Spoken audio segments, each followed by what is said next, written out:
Ever get the feeling you've been cheated? The guy that's renting it says it's an old place, but it's right up in the mountains. Well, it might not be that bad.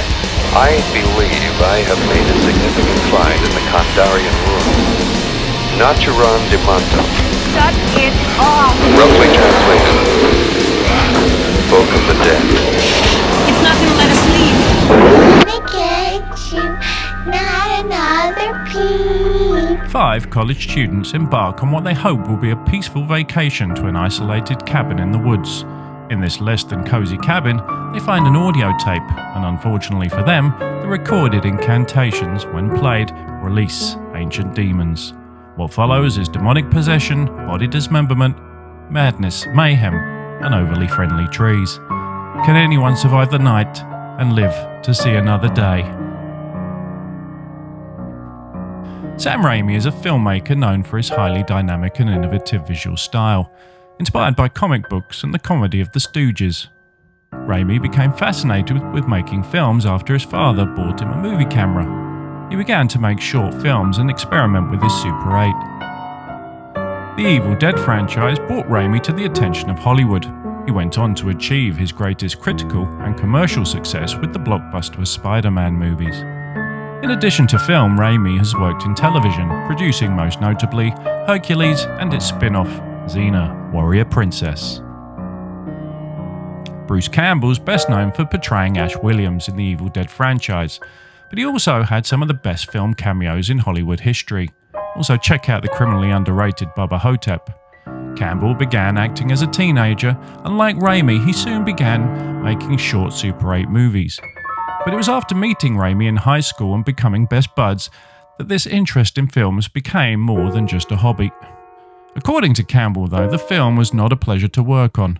In his autobiography, Campbell described the film's production as a comedy of errors and 12 weeks of agony.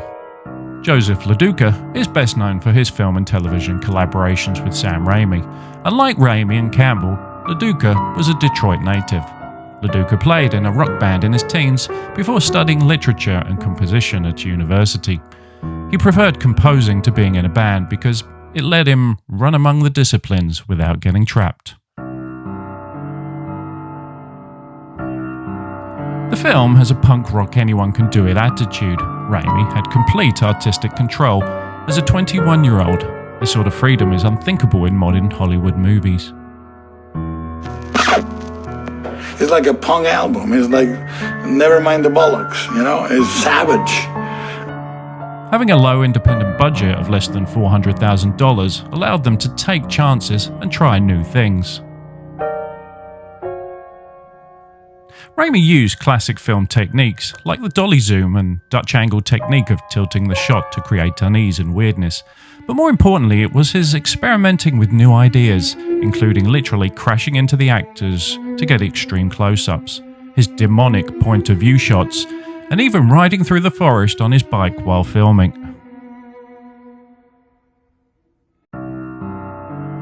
Raimi literally reinvented camera work for a new generation of filmmakers.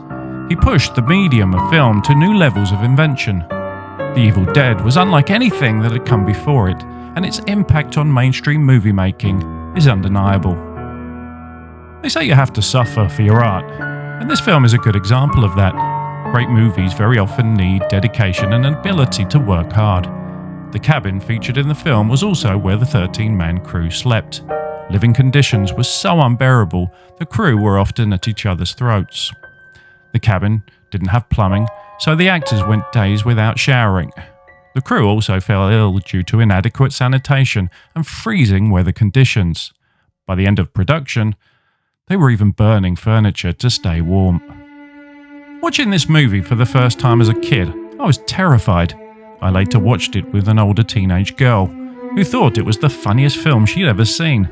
At first, I was a little offended by her reaction, but once I looked past the horror, I really appreciated it for the weird comedy it really is. On the Manly Meter, it gets a 4. A hero's constant struggle to make it through the night, fighting creatures from the very depths of hell, is pretty manly. But it's only when we get to the third installment that Ash goes full 5-star action hero. Groovy. If you're a movie-mad young guy in your early 20s and you see Evil Dead 2 and you see that shooting style, it's like, well, what's the point of ever shooting any movie not like that? I know. All right, that seemed like, okay, a new shooting style has been developed and everything else looks old-fashioned by comparison.